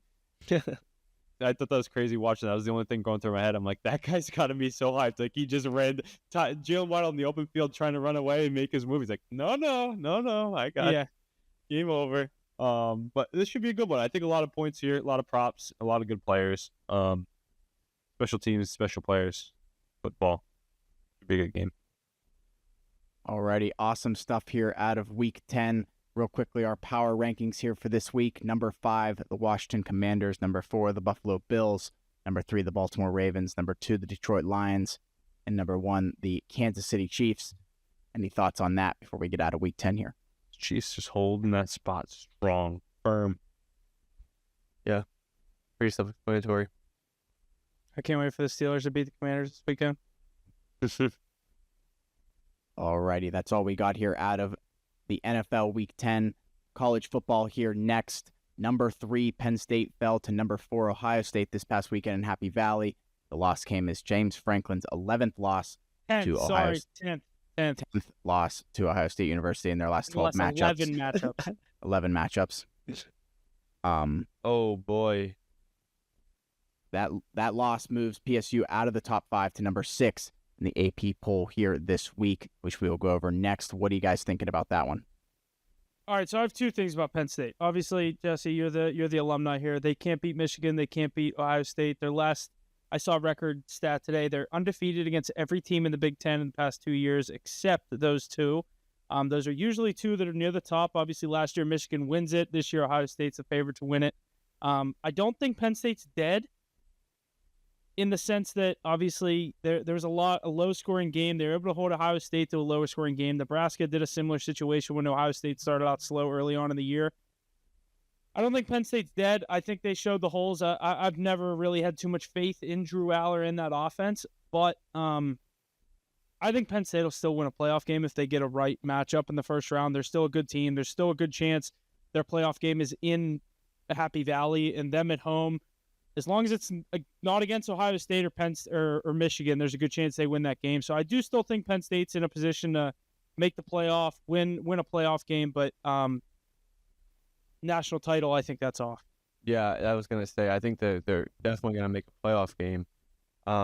You think they win a playoff game? Because like I said, it's most likely going to be in Happy Valley. I think it depends on a matchup. I think if you run into an Alabama, no. I think if you run into even like an Indiana at this point, I don't think What about like a BYU? I think they'd beat BYU. Yeah, probably. I just think the Big They Ten just make them play Big Ten football. Yeah, you know Big what I mean? Ten is much better than the Big 12. But I mean, you run into I don't even know who's down there. Iowa State. I think Iowa State could handle them. Yeah, there's a boy like obviously Boise State's going to be like I'm not 12 seed or over anyone. Yeah, I bet like I'd have to look at let me look at the top 10 rankings real quick. Should we go through them? Yeah, go What's ahead. the Go bottom? through the top 12. Really, we should just do 12 because those are the teams that would be in the do the playoff 12. right today. Alrighty, Oregon at 1, Georgia at 2, Ohio State at 3, Miami at 4, Texas at 5, Penn State 6, Tennessee 7, Indiana 8, BYU at 9, Notre Dame at 10, Alabama at 11, and Boise State at 12. I'm taking Penn State over two of those 11 teams, I should say. So you wouldn't pick them to beat Alabama, and you wouldn't pick them to beat Notre Dame Or Tennessee. or Tennessee. I would take them over BYU, Boise. I might take them over Notre Dame.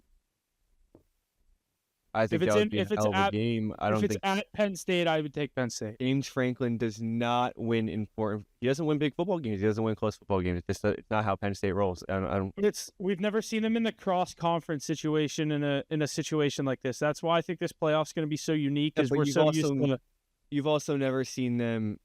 You've only seen them like their only big games have been against Big Ten opponents. So you're just saying hypothetically, you're just saying hypothetically they could beat a team out of conference when we've only seen them lose to good teams. Exactly. So I just don't think that they're going to be able to beat a team like that. Yeah, believe me, I know exactly what you're saying. I know exactly what you're saying. I definitely wouldn't take them against Tennessee. Indiana's hot. Are they actually good? Are they hot? I haven't watched Indiana. We'll find out in 2 weeks when they play Ohio State. I was just going to say, and I know they haven't played Ohio State yet, so we'll see what happens there. I definitely would take them over BYU. That's the one that, like, the one Power 4 team that I'm like, I don't think BYU is going to end up in the college. I don't think they make the playoff either.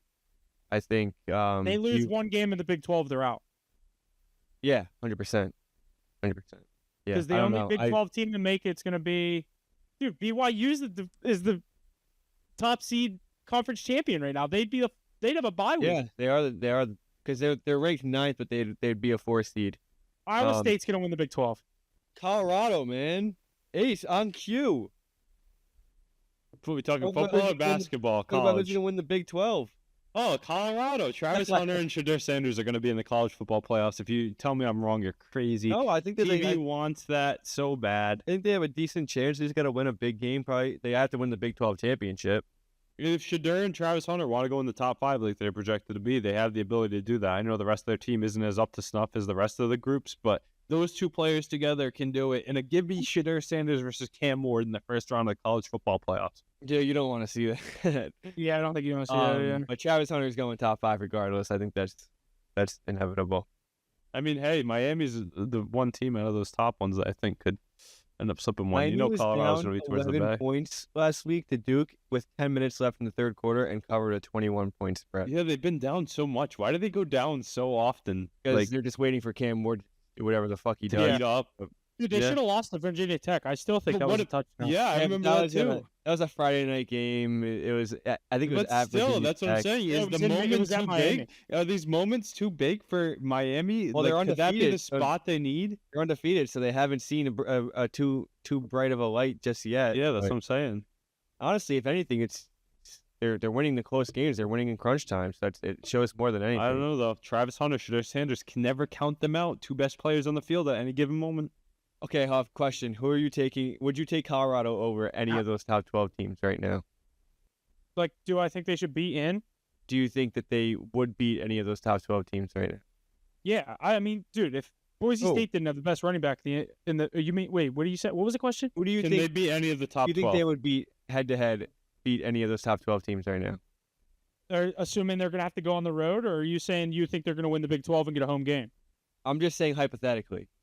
No, if they win, if they win the Big 12, they get a They're bye. not- they're I'm not not gonna- used to this format yet, so it's like they could be Holy shit. No, but they only can- the first round is home it's home bye game. weeks and home games. Yeah, So so they after could that, they don't get Colorado a home could win game. the Big 12 and be the 11th seed in the country, and they still get a bye as the number 1 Big 12 They team. can win the Big 12 and be the 18th team in the country, and they're still get a 4 seed. Yes, Yeah, that's what's crazy. well, the Big 12's gotten really weak, especially with Yes. Oklahoma and Texas leaving. Yes, I don't know. because that's who would be sitting right there is Texas at number 5. They'd be the Big 12 leader right now. The thing is, Colorado would never host a playoff game because if they're a 4 seed, then they don't get home games in the second round, and if they're a they neutral site though. make it as like a 12, 11 seed, they're obviously going to But be on that's the when road. you're in the second round. There's a good chance you Heisman, get a Travis Miami. Hunter. There's a good chance you get a Miami, you get a Tennessee, a Bama, like one of Miami's gonna those win teams. the ACC though, Yeah, true. or Clemson. Yeah, I was gonna say Clemson could sneak back in. I don't know. Well, obviously, a lot is still up in the air. I think that it's going to come down to the wire with a lot of these teams. Alabama is probably Here's going to who- find their way out. Here's who's on the border that's not going to make it. SMU, they're not going to make it. I think they get in. I don't think they'll get in.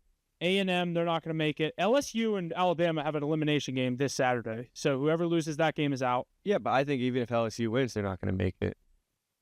That's what I mean. So whoever loses that game is for sure out. You're not Yeah, making it with 3 yeah. losses. Yeah. So if Bama loses this weekend, they're out. And who's Ole Miss play this weekend? That's the other one that is like Georgia. on the radar. Ole Miss is Georgia. basically out too. Yeah. They're not good enough. So there's a big gap of those 14 to 20 teams that a lot of them still have very hard games left. And like I said, LSU or Bama has to lose this weekend. SMU has Boston College, Virginia, and Cal left. They're going to be playing in the ACC championship game. BC's been kind of pesky. They just won't win it. Yeah, I mean, dude, SMU's good. Dude, they just poop it out. The I know. fucking That wall. I watched that first half. I turned it off when it was like 38 Holy 1 shit, 3. they're a good team. I don't know. I think I saw they got a lot of Are any of those military schools going to get in the college football playoff? no. Army has the only chance, but no. Good. Wait, Good enough. If they would've- Army plays Notre Dame in 2 weeks. I think if they can get a respectable win, they can get right around there. But I mean, They're just winning. They're in the AAC. It'd be kinda cool, Doesn't though. really matter if they win their conference or They're not. just not that good. I Yeah, they think get if they to go play undefeated. Georgia. And, If they go undefeated, you have to put them in. That's kind of the thing of the 12 team playoff is that no You more have to undefeated put those- teams are going to miss the playoffs. yeah, you have to put those undefeated teams in, especially when you have a credible win like Notre Dame on your schedule. You have to. That's like there's a lot of people crying right now that Indiana's not ranked higher than like Ohio State or Penn Relax, State. they're in. They have a Yeah, spot. it's like you're in. Just Win calm and down. you're in. And Even if everyone, Indiana- everyone was saying keep the same energy when you come to Columbus in 2 weeks. Well, the problem is, I think if Indiana beats Ohio State, even if they lose the Big Ten championship, they'll still be in. Yeah. But They'll be if they sitting, I lose think to they'll be Ohio right State, around where they are, like 8 through 12. they lose to Ohio State. And the other thing that's tough is make- Boise State's not going to lose a game. They're playing up in the know. Mountain West, I know so they're gonna be in. they'll make They're- it. Their they only want loss. They won a Group of 5 team. I think they said they have to have a Group of 5 team. Is that correct? No, they lost to Oregon by 3 points. Yeah, that's what I mean. And Oregon wasn't that good then, but you know what I mean. Yeah, or Boise was just really yeah, good. I was gonna say you could spin zone that either way. Yeah, I mean, I think Boise. Oregon didn't have a good first 3 weeks of the season. They have that one credible game against the number 1 team in the country, and they lose by 3 points, and they win out. Can you imagine if they would have beat Come- Oregon in that game, Oh. how different the standings would look? Because Oregon's loss would have been to a Group of 5 team. They would have been like 9. That's the only thing is that they can't be a top 4 team. They'd have to be the 5 seed at best. I'm interested for these playoffs. Yeah, When do they definitely. start? How many more games are left in college? It's week 11. Or I think it's 14 weeks. 11, 12, 13, 14. I think so. Yeah. Yeah, 'cause then week 15 is just like It says a bunch of to be determined. Yeah. yeah. Yeah, this is the closest college football will ever get to March Madness, and I'm excited to see the bracket when it's done. That'll be fun. Heck yeah, let's go through some of these top games here for this week. Florida at Texas. Texas 21.5-point favorites, total at 47.5. Any thoughts on this game? Florida's been pesky. They almost hung around with Georgia last week till a late interception. They were going to go down the field and tie that game. They were down 7. They threw a pick on their own 15. Obviously, Georgia put that shit right in. Florida covers as a 14.5-point dog. Texas coming off a bye week this week. I don't think Texas will have any issue winning this game. 21.5 points is a lot. Yeah, Texas is covering spreads left and right. I think they've come back down to life a little. Teams have kind of figured them out. Obviously not figured them out to the extent of Florida winning this football game, but I think Florida's a pretty good team, and I think that they'll put up a good fight. Lagway, he's good. They should have just started with him at the beginning of the year. What'd you say? Doubtful. Oh, yeah. Next game here, Georgia heading to Ole Miss. Georgia, 2.5-point favorites, total 54.5, minus 140 on the money line for Georgia. What do you guys think about this one here, 3:30? I would love to see Georgia lose this game. Ole Miss win this game. It's not going to happen. I don't think Ole Miss is going to have any success putting up points. Although Carson Beck has not looked good the past 3 weeks for Georgia. He's throwing the ball to any team. If you're wearing red and black, whatever the other team's wearing, he has a little bit of an interception problem right now. He's lucky that defense is good enough to keep bailing him out of these situations. That's the reason I'm not set on Georgia to win the SEC or to win. Go far in this playoff. Like I said, it's going to be a little different once I can see what the bracket looks like if they get the SEC championship and all that. But I see holes in this Georgia defense this Georgia team, despite them continuing to win games. Yeah, 2.5-point spread. You're going to see the world on Georgia probably. I think it's a game where Vegas takes another one. Yeah, I don't know. I don't want to say it reminds me of that South Carolina game last week when I said South Carolina was going to win, because I don't think Ole Miss is going to do that here.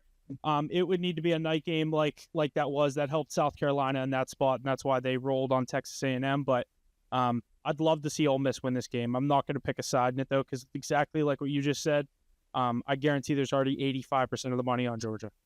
Next one here, Colorado and Texas Tech. Colorado, 3.5-point favorite. 62.5 is the total, minus 175 on the money line. Any thoughts on this one here at 4 o'clock? Yeah, I don't bet on Colorado, but I do think that they win this game. Probably cover the spread as well. They've been surprising teams left and right, and they've been definitely disrespected on that spread every single game. So I know Ace has been jumping on it pretty blindly, but it's been hitting for him. So, Puff, what do you think here? I am going to take Colorado here with the Heisman.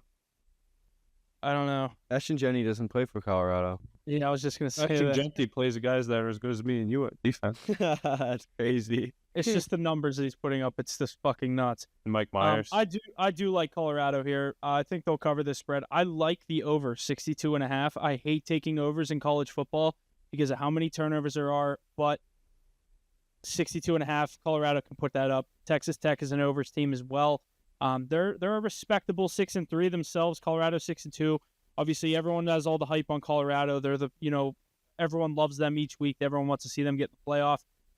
I wouldn't be surprised if they slip this up, but I think I'll take Colorado with the spread. Alrighty, and final one here, Huff, like you said, an elimination game, Alabama and LSU. Alabama the favorite here, 3 points for them, total of 58.5, minus 150 on the money line for Alabama, plus 125 for LSU.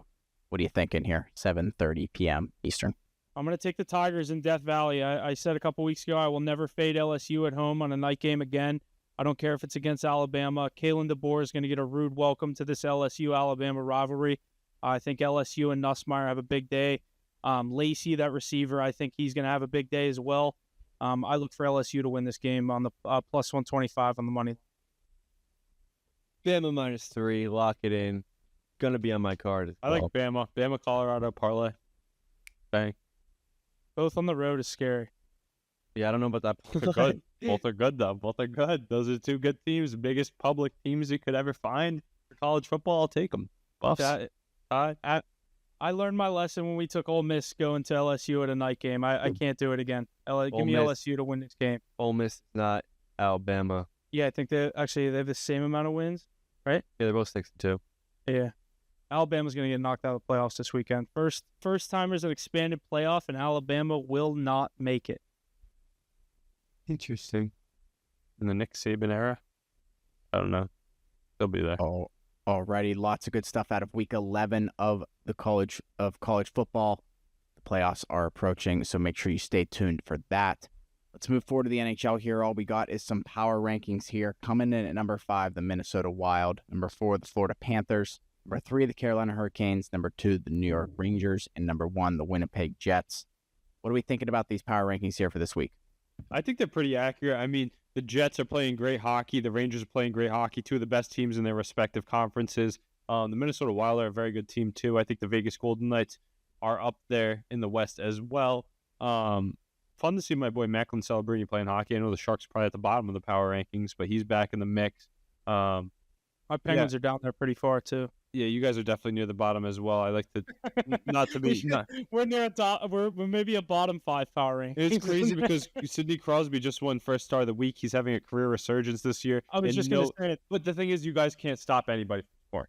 Look, did you see the game last night? We were up 3-1 in the third period. You give up 2 to let them take it to overtime. The Islanders win it in the shootout. Yeah, that's the thing. You guys can't stop anybody from scoring. Nedeljkovic, your best goalie. That's a tough scene. They didn't address the goalie problems coming into the year, and that was the biggest issue they had. Meanwhile, my Bruins, like I said at the beginning of the podcast, they have an up and down season so far. Some people worried about Jim Montgomery being on the hot seat. He definitely could be. He benched Pastrnak the other day, been in the face of Marchand, but been getting them going. Bruins have been blessed the last couple of years with the setup they had going into the playoffs, hosting the whole year. So it makes sense to have a regular year. But a lot of other good teams, Mackey's Rangers are carrying. They're just great. Shesterkin playing for the money, and he's worth it. The Panthers are getting back to full health, and they're doing their thing per usual. I think the Lightning have been up and down, but they're still a solid team. No Austin Matthews. Connor McDavid's playing hockey tonight. That's some great news. Love to see that. Maybe the Oilers can turn up a bit. The Stars are great. The Hurricanes are great. Some sleepers to watch out in the Metro, though, are the Washington Capitals. They've been one of the hottest teams in the league, which is crazy. Coming to a lot of our surprise, we thought they were poverty coming into the year, but Ovechkin on a career pace to break the record this year. I don't know if that'll hold up. A lot of rebuild around them as well. But hockey's looking great right now.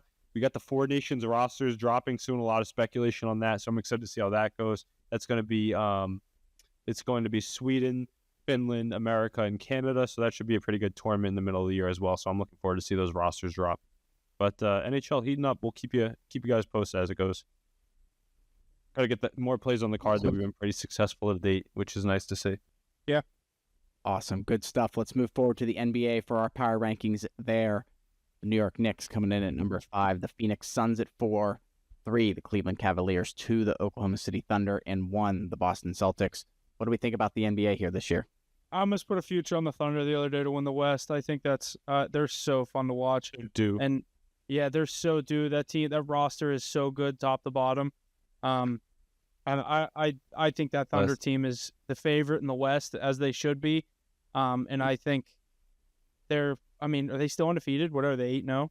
Starting out hot. Are the Cavs still undefeated as well? Yeah, the Cavs are still undefeated, and they've been crazily escaping with victories against Giannis's Bucks the other day when he didn't even play. Buzzer beaters by Donovan Mitchell in those 8 games. And I had the Bucks on the money line the other day. I parlayed them with the Pacers too. It was plus 220 and plus 170. It was going to be a great line, and they ended up. What's the line on that? That's probably around like what, 5? I guess plus 5, maybe.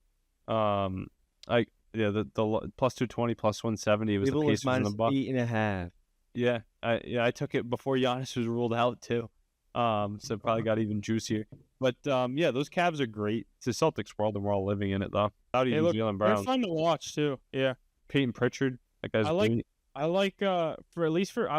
Mobley's had a hell of a start for Cleveland. Obviously, not many. I mean, they were there last year. Mm-hmm. Most people expected Mackey's Knicks to be right there as the 2. They've had a little bit slower of a start, sitting there at 3-3. But obviously, we're so early on in the NBA season. They play 82 games.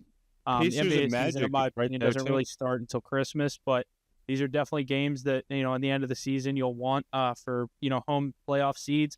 But it looks like the Thunder are in a class of their own in the West right now, and same with the Celtics. But Cavs are knocking on that door. They're right there with you guys, I think. Yeah, I think they're a good team too. I mean, I still don't trust them. I was just going to say, I thought you were going to come at me until playoffs. I was going to say, it's November. Right now, Cavs are playing just as good a basketball. I think the Pacers, the Cavs, the Magic, the Knicks, they're all hang around there. So the funniest thing is the storylines with Embiid. He's always in the media now, and he hasn't even stepped foot on the court. He's been suspended, and he's Paul George making his debut tonight? No, he played the other night. Oh, he did? I thought it was tonight. Sorry. Yeah, I mean, I'm still not in on that Sixers team. But I just like Paul George. The one team that's scaring me is the Lakers. I just think there's a little storybook narrative going to it this year, and we could see them as a dark horse in the West. They play tonight in Anthony Memphis. Davis leading the league in points per game this year at 32.8. Best player on the team, and he's just going to continue to be. He's an insane player. That Grizzlies team's another fun one out there in the West. Obviously, a lot of Morant people doing his forgot thing. about them with Jaw getting that long suspension. He's back. Yeah, he looks. I mean, like he didn't miss a step. That's it. That Grizzlies team is fun. That's a good game. I'm excited to watch tonight. Lakers Grizzlies. Yeah, that Grizzlies team with Ja Morant, they'll be in the mix. He's one of the best players in the league. Mavs still there. Warriors still there. The Kings are a feisty team too. The last few years, they've always been in the mix. The West is deep. We kind of went over this last week. East is better than it has been, but that West still has so many good teams. Yeah, another good game tonight. Spurs Rockets. I like both of those teams. One of them has the chance to make some noise in the play-in and potentially playoff this year. I wonder which one will end up being. I hope it's a Spurs, but I like that. I said earlier, or I said when we were doing our NBA preview, I like this Rockets team. I think they have some good pieces. They're just young, and those young teams are scary. Good value on the Rockets and Spurs every night too. Yeah, exactly. I almost took the Spurs the other night. I think we were plus 3.5 when they played Minnesota. I think it was this weekend. I didn't take it, but they ended up winning the game. Yeah, there was one night where the Rockets and Spurs both played. I had both of them. They were both like plus 300 or more. So it'd be interesting to watch. Heck yeah, lots of good stuff here this week in the NFL, NHL, NBA, college football, college basketball ramping up. But that is all we got here for this week. So thanks for coming out. Anything else to add, guys? No, that's it. Let's go Steelers. Steelers, big game this week, NFL slate. Obviously, what are we on? Week 10. Moving right along in the NFL, NBA, NHL, getting plays out there wherever we can. Make sure to stay in tune to our live streams Sunday. Go through our top games in the NFL, give out all of our picks, fade everything I'm taking as of the past couple of weeks. Hopefully that turns around this week. But thanks for listening, and we'll see you guys next week.